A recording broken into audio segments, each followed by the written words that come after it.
Bonjour, c'est Jules Lavie pour Code Source, le podcast d'actualité du Parisien. Il est le principal accusé du meurtre de George Floyd, ce père de famille afro-américain mort étouffé pendant son interpellation en mai 2020 à Minneapolis. Le procès du policier Derek Chauvin a débuté le lundi 8 mars, première semaine d'audience consacrée au choix des jurés. Aujourd'hui, Code Source raconte les préparatifs et les toutes premières heures de ce procès à Minneapolis avec Timothée Boutry du Parisien.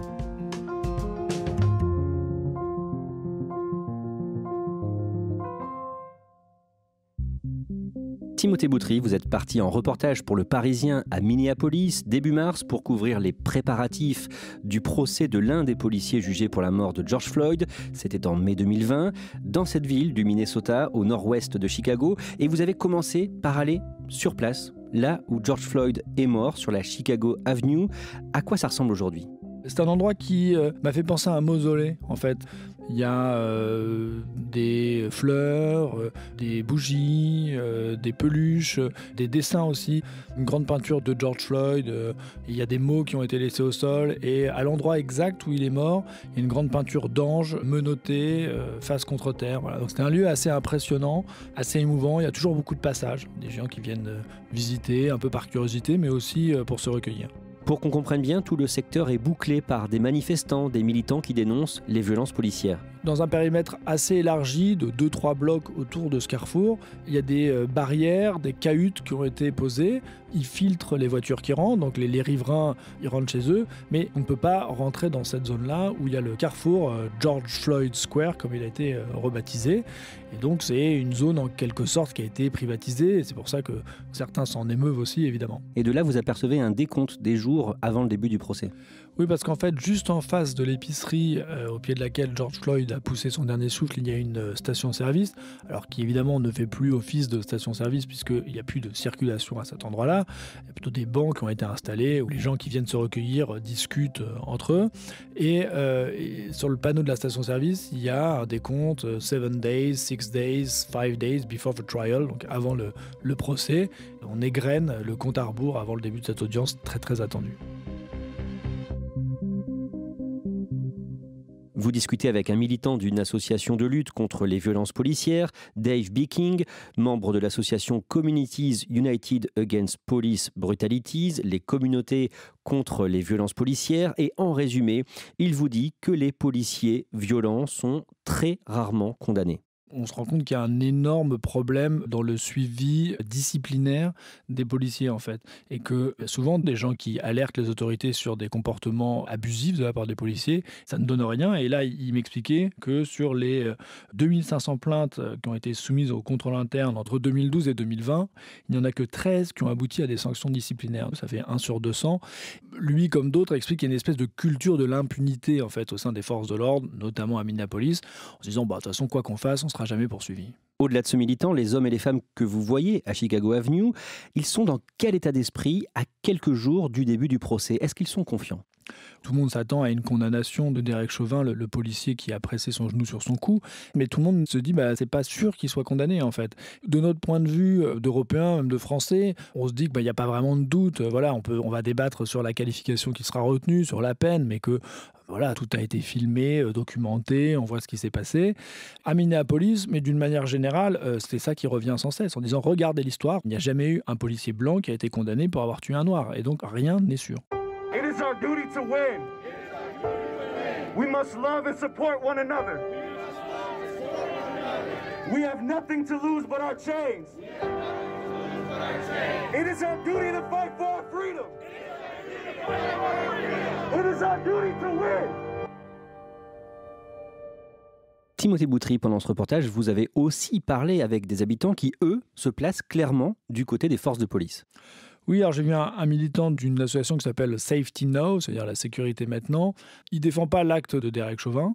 Lui, explique que la ville de Minneapolis a besoin de plus de policiers, que l'insécurité a grandi pour plusieurs raisons, l'épidémie et aussi le mouvement qui s'est créé après la mort de George Floyd, puisqu'il y a eu une volonté de démanteler la police. Le conseil municipal avait voté en faveur, finalement la mesure a été mise en suspens, mais il dit que ça a créé une espèce de permis de délinquance en fait pour les criminels, et donc constate que les statistiques ont augmenté, et lui il dit voilà, il faut mettre plus de policiers, et puis il faut reprendre ce carrefour de Chicago Avenue. Lui il dit certes un homme est mort là, mais c'est un espace public et il n'y a aucune raison que ce soit privatisé, c'est devenu un espace dangereux.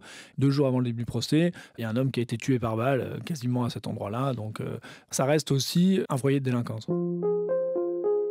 Timothée Boutry, dans un autre quartier de Minneapolis, un homme vous a reçu chez lui, un paysagiste, Clarence Castillet, un Afro-Américain, il a 60 ans. Cet homme, quand il a appris la mort de George Floyd en mai 2020, il a tout de suite pensé à son neveu.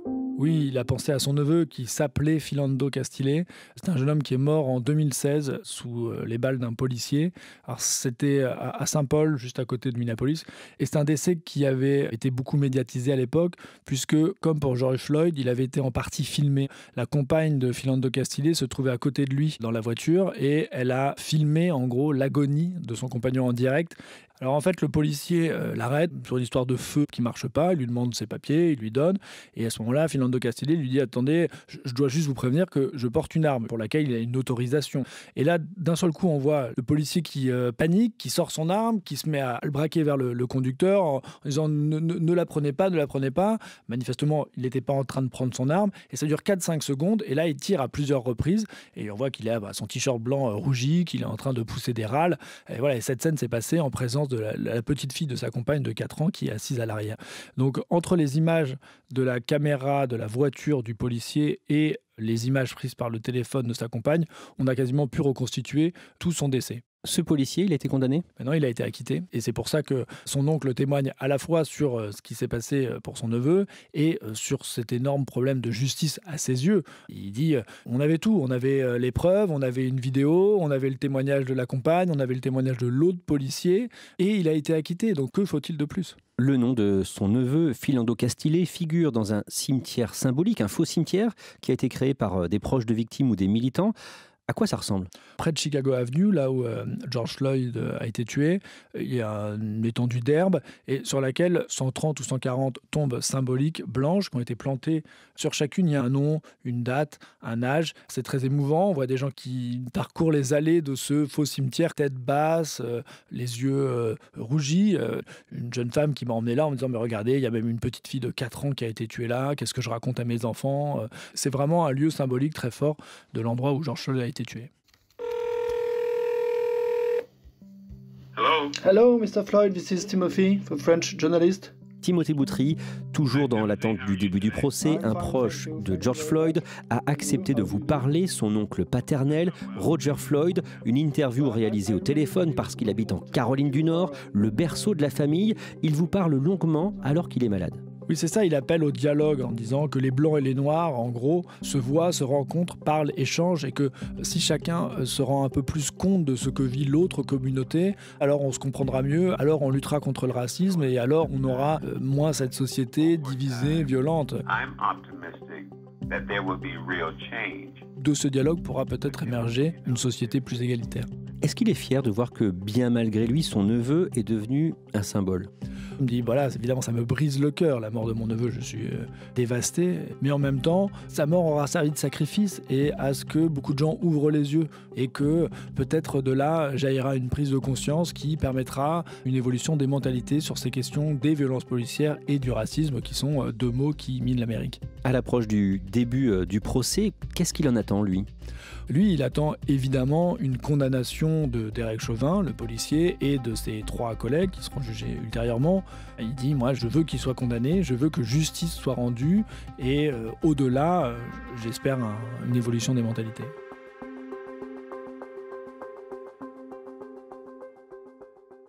Timothée Boutry, est-ce que vous pouvez maintenant nous rappeler les circonstances de la mort de George Floyd ? D'abord, qui est-il en quelques mots ? Alors George Floyd, c'est un Afro-Américain de 46 ans. Il est né en Caroline du Nord, mais il a grandi à Houston, au Texas. Il a grandi dans un quartier du sud de la ville, un quartier très défavorisé. Il était notamment fort en sport, en fait, parce qu'il est très très grand, George Floyd. Et donc, il a très vite été un très bon joueur de football américain et de basket. Il a été à l'université en Floride. Finalement, il a interrompu. Il est revenu à Houston, au Texas, où il n'a pas eu de diplôme. Et là, il a plutôt basculé dans la délinquance. Il a commis plusieurs méfaits, des histoires de drogue, et il a notamment été mêlé à une affaire de vol à main armée qui lui a valu de passer 5 ans en prison. Et là, il était parti depuis quelques années à Minneapolis avec un ami, et c'était pour lui un nouveau départ et l'occasion de repartir sur de bonnes bases. Qu'est-ce que l'on sait de son caractère, de sa personnalité ?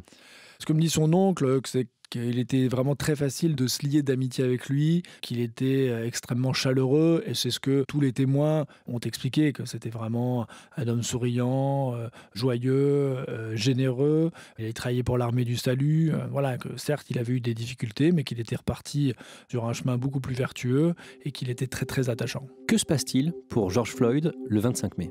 Le 25 mai, il va dans cette épicerie Cubs Food de Chicago Avenue, au sud de Minneapolis, et l'employé suspecte qu'il ait utilisé un faux billet de $20.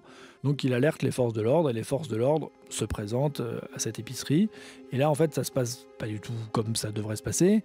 George Floyd est pas du tout violent, il est même plutôt hagard. Il explique qu'il est claustrophobe et qu'il veut pas rentrer dans la voiture. Il est tenu par plusieurs policiers, et là, il s'affale sur le sol.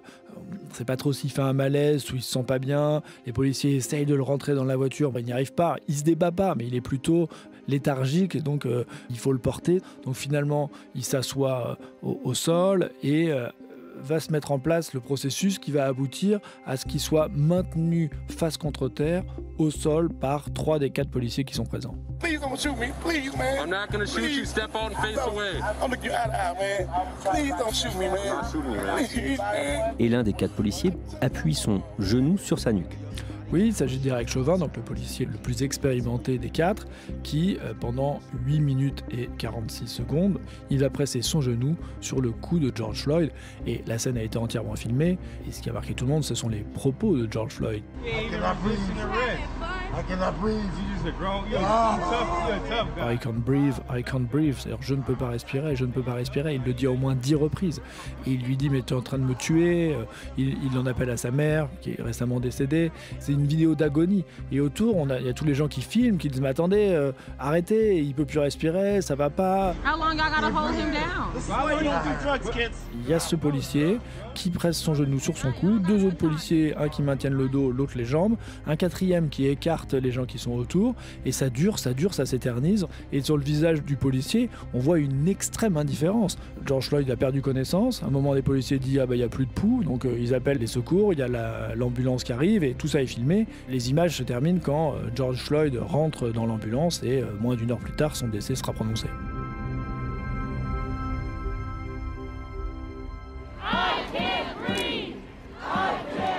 La mort de George Floyd va entraîner des manifestations de grande ampleur partout aux États-Unis, parfois entachées par des violences, des pillages, mais vraiment c'est un mouvement de grande ampleur.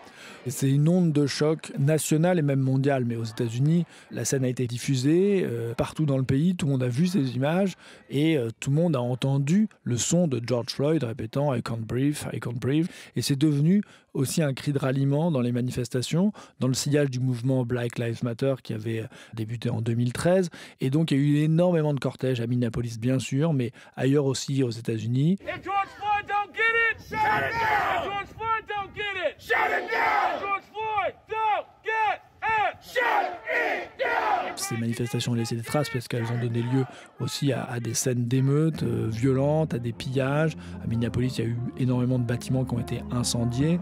C'est aussi un souvenir très amer pour beaucoup de gens.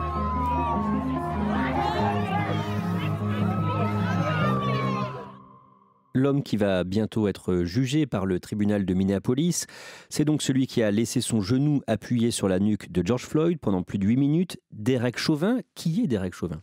Derek Chauvin, c'est un homme de 44 ans qui a près de 20 ans d'ancienneté au sein du Minneapolis Police Department. Il a fait l'objet de 17 plaintes déposées par des civils sur son comportement violent, sur son attitude inappropriée. Alors là, on a découvert que, notamment, il y a une jeune femme qui avait expliqué qu'il lui avait aussi maintenu son genou sur son visage alors qu'elle était face contre terre, en expliquant qu'elle ne se sentait pas bien non plus. Donc ce témoignage-là va être exploité lors du procès. Il a été mêlé aussi à des fusillades dans lesquelles des gens sont morts.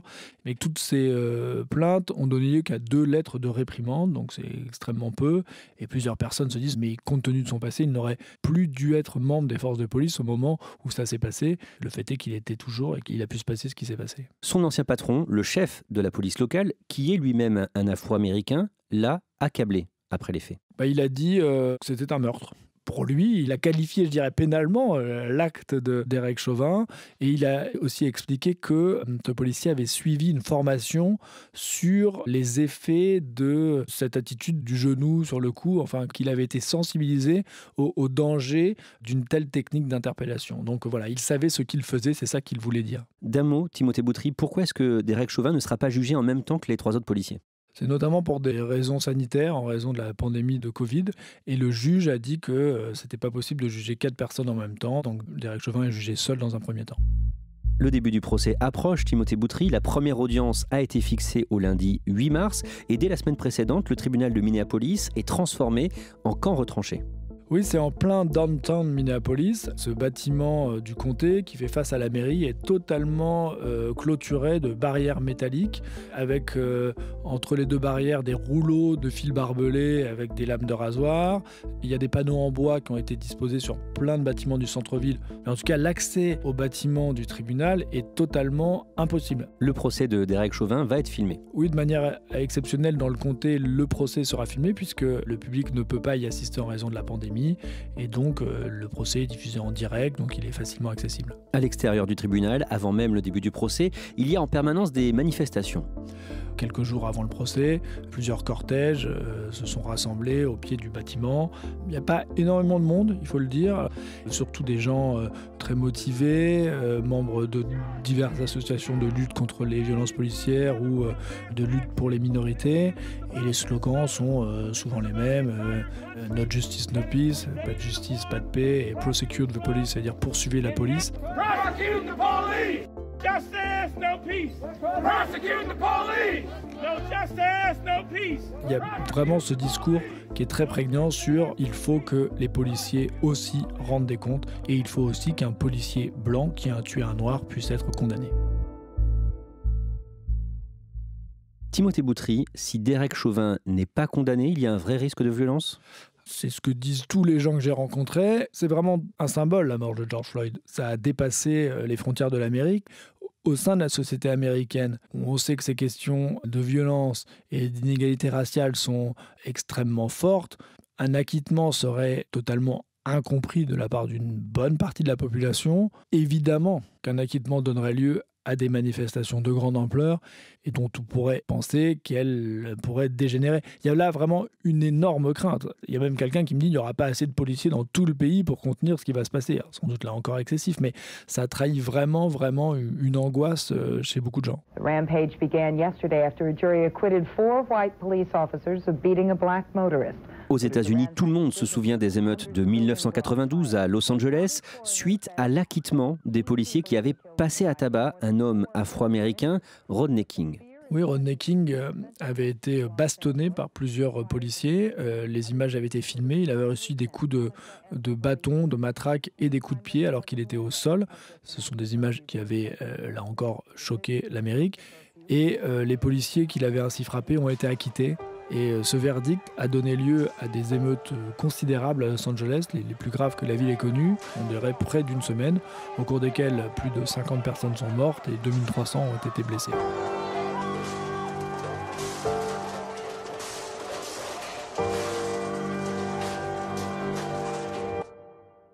On en arrive à la première journée d'audience, le lundi 8 mars. Timothée Boutry, une précision d'abord. Pendant les 3 premières semaines, on va uniquement choisir les jurés, les citoyens qui vont juger l'affaire, 12 titulaires et 4 remplaçants. Alors, c'est une étape cruciale puisque aux États-Unis, seuls les jurés se prononcent. Le juge ne participe pas au délibéré, il est l'arbitre des débats. Et pour qu'il y ait un verdict, il faut qu'il y ait l'unanimité des jurés, soit 12 personnes.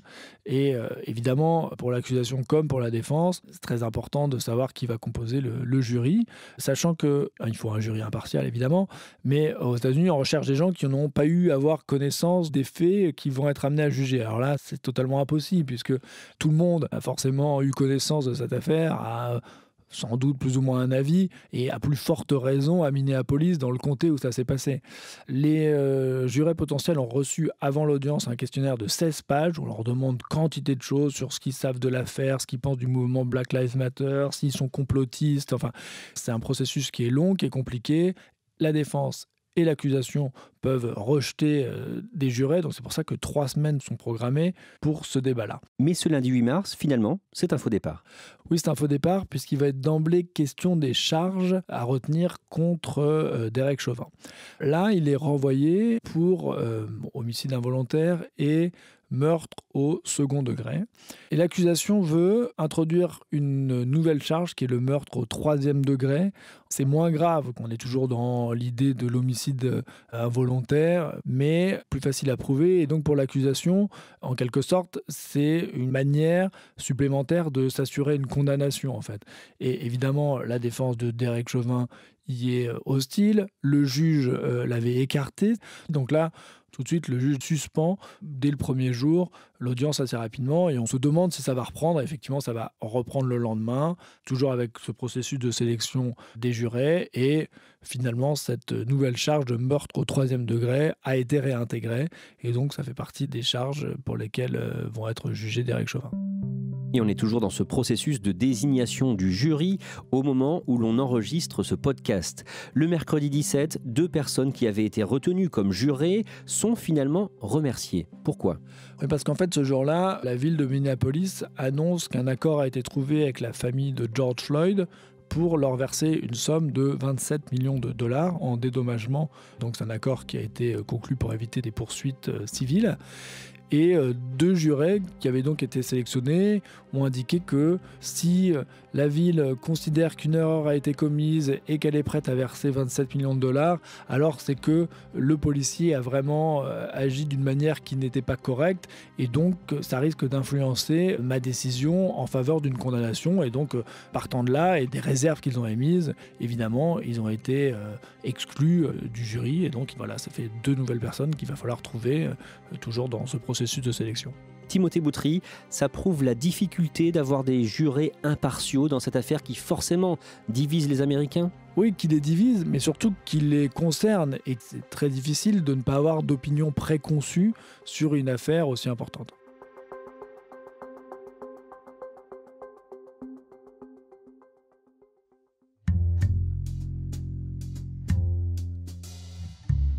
Merci à Timothée Boutry. Cet épisode a été produit par Marion Botorel, Mathias Pengili et Thibault Lambert.